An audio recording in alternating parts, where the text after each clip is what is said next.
Good evening po, i-share ko lang po sa inyo dahil dito ako manganganak sa China kasi nga hindi ako pinayagan ng OB ko na umuwi pa sa Pinas dahil malapit na nga ako manganak next month na po.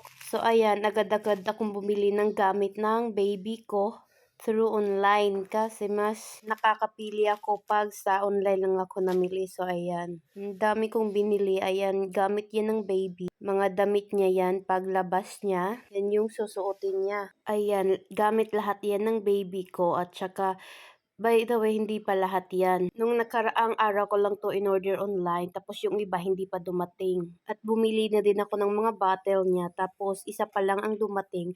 At saka yung crib, ewan ko kailan pa yon. Siguro bukas pa. Ang dami kong pinamili na gamit ng baby ko. At saka yan, tingnan yun, daming sapatos ng panganay ko. 2 months pa lang yan na ganun nakadami yung sapatos niya at marami pa din sa Pinas. So pag nanganak na ako, dahil hindi ko na pwede tabi yung eldest son ko. So, dito ko gagawan ng kwarto. Bali, vacant room to. So, dahil darating naman din yung magbabantay sa kanya. So, bali, siguro silang dalawa matutulog dyan.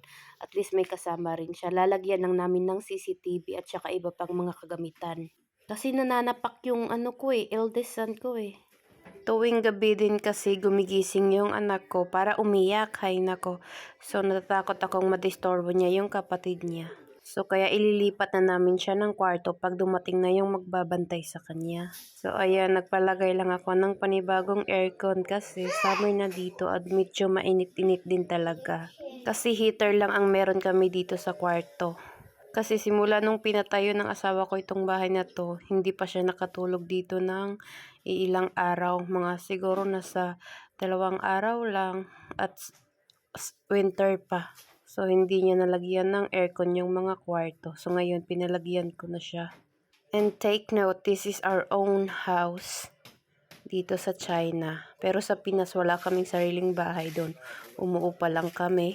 At within next year, lilipat kami sa condo para malapit-lapit siya sa city. Kasi ito parang village lang siya. Mga 15 minutes drive papuntang city. So, wala masyadong malapit na tindahan dito sa amin. Nung unang punta ko dito, sobrang naboboard talaga ako. Tsaka sobrang ayaw ko talagang tumira dito. Gusto ko nung umuwi ng Pinas.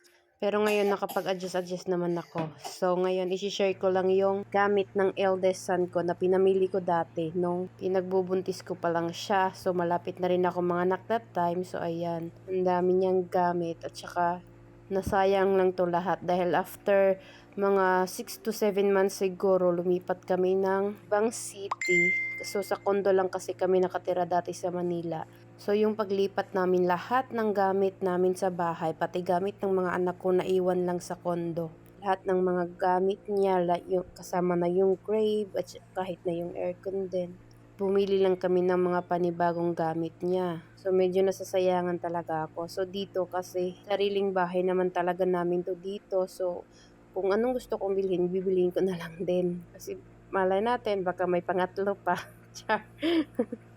At mga 5 stroller na ata nabili ko dito sa eldest son ko. Pag medyo na luma-luma na kasi siya, hindi ko na siya ginagamit. Tinatambak ko na lang sa bahay. Ang dami niya ring mga gamit na pinamigay ko lang sa mga pinsan niya. Lalo na yung mga damit niya yung maliliit pa lang siya. So bukas pa darating yung ibang mga gamit ng anak ko na binili ko online.